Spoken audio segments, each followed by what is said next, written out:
안녕하세요. 여러분이 보내주신 그 거시경제하고 시장심리 관련 자료들 오늘 좀 깊이 들여다볼까 합니다. 아시다시피 지표도 많고 뉴스도 복잡한데 여기서 진짜 중요한 맥락, 그걸 딱 짚어서 시장 보는 눈을 같이 키워보는 게 저희 목표죠. 근데 요즘 미국 시장 보면요. 참 알쏭달쏭해요. 그죠? 경제는 괜찮다는데 금리는 오르고 또 트럼프 전 대통령 관세 발언 같은 이런 정치 변수가 크잖아요. 파월 의장까지 나서서 관세 때문에 금리 인하 영향이 있었다 뭐 이렇게 말할 정도니까요. 파티는 끝났다 이런 말까지 나오는데 이 혼란 속에서 뭘 봐야 할까요? 핵심이 뭘까요? 네, 그야말로 안개 속이죠. 자료들을 쭉 보면요. 일단 견조한 지표는 좋은 거죠. 소위 말하는 연착륙, 경기 침체 없이 안정될 수 있다는 기대감. 근데 이게 동시에 금리 인하 시점을 자꾸 늦추니까 시장에는 좀 부담이 되는 거예요.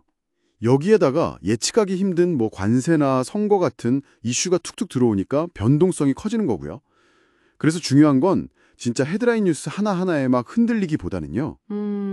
실제 데이터 변화 있잖아요. 자료에서 나온 것처럼 특정 산업 재고율이라든지 아니면 고용 세부 지표 같은 거. 이런 것들이 정책이랑 맞물려서 어떤 파급 효과를 낼지 이걸 좀 냉정하게 분석하고 대응 전략을 짜야 하는 딱 그런 시점인 것 같습니다. 아, 그렇죠. 미국발 불확실성, 이게 당연히 한국 경제에도 영향을 미칠 텐데요. 얼마 전 한국은행 보고서 나오고 나서, 이거 일본처럼 장기 침체 가는 거 아니냐, 뭐 이런 우려도 나오고, 심지어 디플레이션 가능성까지? 네, 맞아요. 그런 얘기가 나오더라고요.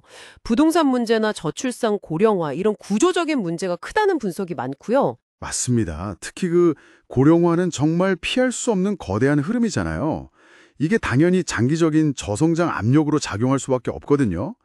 자료에서도 지적하듯이 월세 100만 원 시대 이런 현상들 이게 단순히 부동산 시장 변화 이걸 넘어서서 소비가 위축되고 자산 구조 자체가 바뀌는 걸 보여주는 신호일 수 있어요.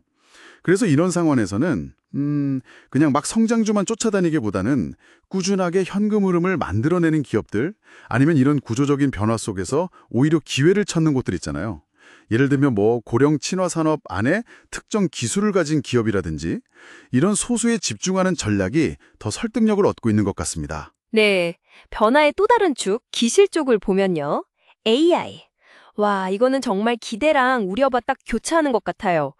의료 진단이나 전문직 업무를 대체할 거다. 이런 전망도 있는데 또 다른 쪽에서는 AI 학습 데이터가 좀 편향되어 있다거나 윤리 문제, 심지어 논문 조작 가능성까지 나오면서요. 그렇죠. 완전 대체는 아직 멀었다 이런 신종론도 만만치 않아요. 그렇죠.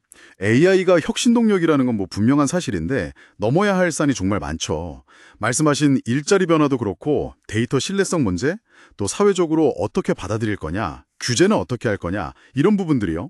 근데 흥미로운 점은 자료 중에 일부를 보면 개발자들 취업난의 원인을 AI 자체보다는 오히려 경기 침체 때문에 기업들이 투자를 줄이는 거 여기서 찾고 있다는 거예요. 아, 그렇군요. 네, 그러니까 AI 관련 투자를 볼 때 기술 잠재력만 볼 게 아니라 당장의 거시경제 환경이라든지 사회적으로 이게 어떻게 수용될지 이런 과정까지 다 같이 봐야 한다는 그런 시사점을 주는 거죠.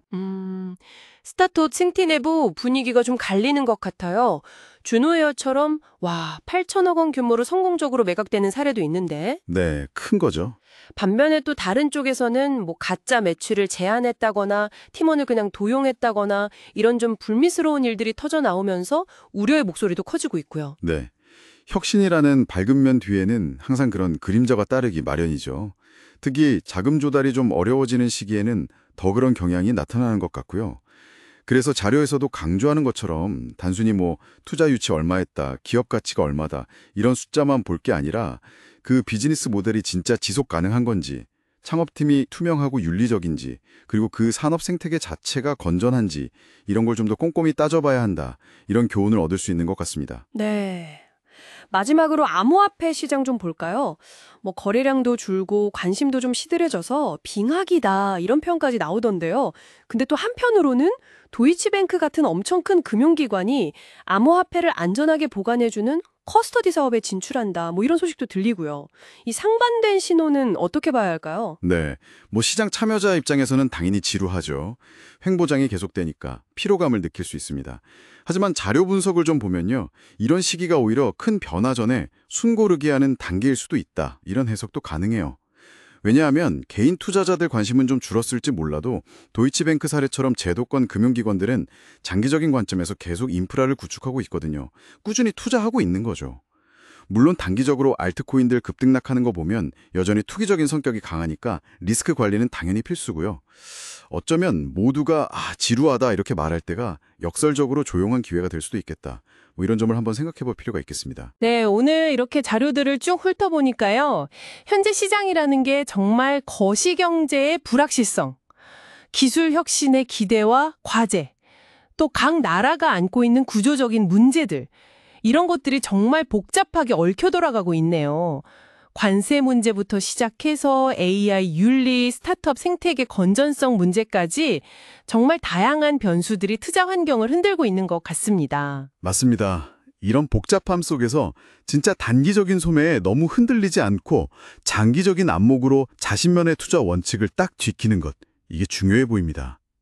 오늘 저희가 나눈 이야기들 속에서 어쩌면 그동안 너무 당연하게 여겼던 성장이라는 가치 외에 지속 가능성이라든지 윤리적인 투명성 같은 요소들이 앞으로 여러분의 투자 결정에 얼마나 중요한 기준이 될 수 있을지 한번 진지하게 고민해 보시는 것도 의미 있지 않을까요?